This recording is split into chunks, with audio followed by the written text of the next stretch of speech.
Si tu as un bon revenu, un bon emploi, tu te poses sans doute la question de savoir comment faire pour investir quand on n'a pas beaucoup de temps. Ton emploi te rémunère très bien, alors tu ne vois pas forcément l'intérêt d'arrêter ton emploi pour aller faire d'autres activités d'investissement qui pourraient t'apporter de l'argent. Mais tu es quand même conscient du fait qu'il faut que tu investisses afin de pouvoir un jour remplacer ton revenu d'emploi par un revenu d'investissement. Dans cette vidéo, je vais te dire comment tu peux faire pour réussir à investir quand tu n'as pas beaucoup de temps. Comment tu peux faire pour réussir à investir quand tu n'as pas envie de laisser ton emploi, mais comment faire pour quand même réussir à te sécuriser du revenu passif, du revenu alternatif, des revenus qui vont venir tranquillement remplacer ton revenu principal. C'est parti. Bienvenue sur ma chaîne, je m'appelle Uriel Migo, je suis un investisseur immobilier. Par le passé, je travaillais en tant que consultant en informatique. En tant qu'employé dans l'informatique, ton revenu tourne à peu près autour de 75 000. Quand tu passes consultant, tu peux faire entre 200 et 300 et voire beaucoup plus si tu as un mandat par exemple. Et donc, j'ai croisé au cours de ma carrière beaucoup de gens qui avaient un peu la même problématique que moi, qui était de savoir comment faire pour réussir à investir quand on n'a pas le temps.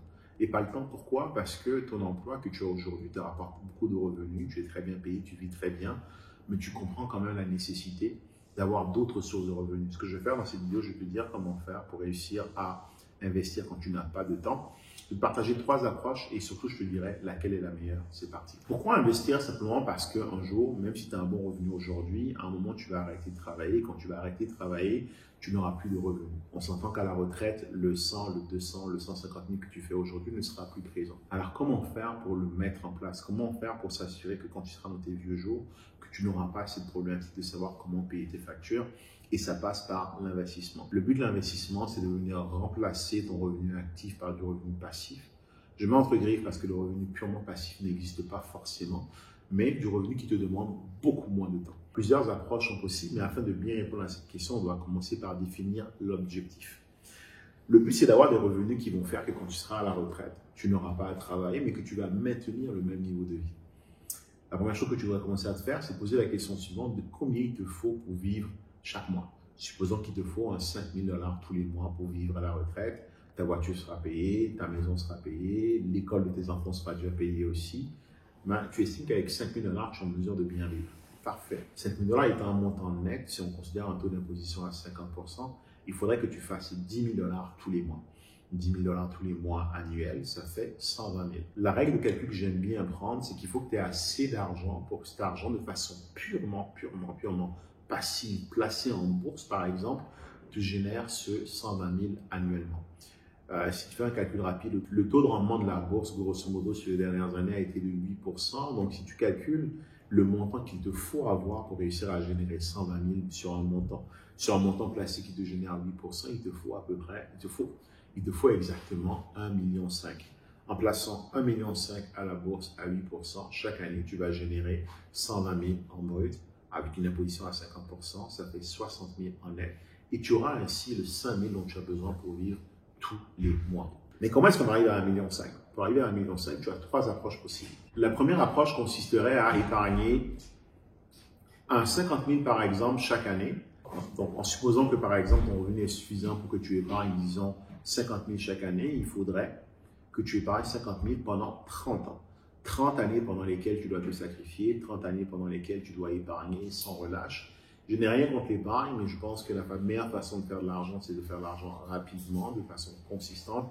Et attendre 30 ans avant de bénéficier des fruits de ton investissement n'est pas intéressant. Donc, ce n'est pas la manière que je te recommande de faire. Par contre, la deuxième approche que je te propose plutôt de faire, la meilleure façon pour toi d'investir si tu n'as pas le temps, c'est de prendre l'argent, par exemple, et de le placer. Donc, on va prendre le même scénario que tout à l'heure. Tu fais ton 50 000 chaque année, mais cette fois-ci, tu le places. Tu le places, par exemple, en bourse sur des actifs hyper sécuritaires à 8%, par exemple. Au bout de 15 ans, avec la force et la magie des intérêts composés, pour 50 000 que tu déposes religieusement chaque année pendant 15 ans, va s'accumuler, ton parole va grossir pour arriver à 1,5 million.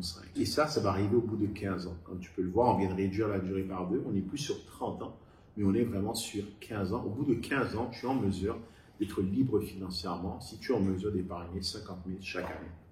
Bien sûr, quelqu'un qui fait un salaire de 50 000 aura du mal à comprendre ce que je dis, mais si par exemple tu es un consultant en informatique, tu travailles dans la santé, tu es dans une profession libérale et que tu génères par exemple un 200 à 250 000 dans ta compagnie incorporée, tu peux très bien mettre 50 000 de côté chaque année et placer ce 50 000 là avec un taux de rendement de 8% annuel. Et au bout de 15 ans, tu seras arrivé à 1,5 million qui va être suffisant maintenant pour te générer le 120 000 dont tu as besoin annuellement pour vivre. Troisième approche, et celle-ci, c'est ma préférée, c'est celle qui va encore plus vite. À mon sens, si tu n'as pas beaucoup de temps et que tu veux investir, ce que tu peux faire, c'est de commencer par acheter un bâtiment de 1,5 million. Grosso modo, pour acheter un bâtiment de 1,5 million, il te faudra à peu près 200 à 300 000. Supposons que tu vas acheter un multilogement. La beauté, c'est qu'au bout de 10 ans, ce bâtiment sera pratiquement à moitié payé et tu pourras chaque année, refinancer ce bâtiment pour aller chercher un 120 000. Et d'après moi, c'est la façon la plus rapide de réellement atteindre la liberté financière, c'est d'aller chercher des actifs à partir desquels tu es constamment en mesure d'aller chercher de l'argent. Si tu ne sais pas ce que c'est que le refinancement, je t'invite à regarder mes autres vidéos sur YouTube où est-ce que je l'explique en long et en large. Mais c'est un principe qui consiste à être en mesure de constamment pouvoir aller chercher de l'argent sur ton bâtiment. Afin, bien sûr, ça fait que tu augmentes la dette, mais cette dette est couverte par les revenus locatifs et tu peux du coup vivre de ce 120 000. Pour moi, c'est la façon la plus rapide d'investir si tu n'as pas beaucoup de temps. Si tu n'as pas beaucoup de temps à mettre, par exemple, sur gérer de façon active tous les jours un portefeuille boursier, si tu n'as pas le temps d'aller faire de la prospection tous les jours sur le terrain pour trouver des biens immobiliers, tu peux simplement te contenter de faire une acquisition à 1,5 million, un bâtiment qui va s'apprécier dans une zone où est-ce que les loyers sont intéressants et qui va permettre de refinancer ce bâtiment-là tous les ans pour aller chercher à peu près 120 000 pour être en mesure derrière de vivre. Et c'est comme ça que tu vis l'immobilier. Et c'est comme ça que rapidement, tu es en mesure de pouvoir être libre financièrement avec un bâtiment. Comme tu peux le voir, pas forcément besoin d'attendre 30 ans ou 15 ans. Avec un bâtiment, tu peux le faire. Et c'est comme ça que tu investis quand tu n'as pas beaucoup de temps. Ça fait le tour de la vidéo. Si tu as aimé, je t'invite à soit regarder celle-ci ou celle-ci. Et à la prochaine. Salut!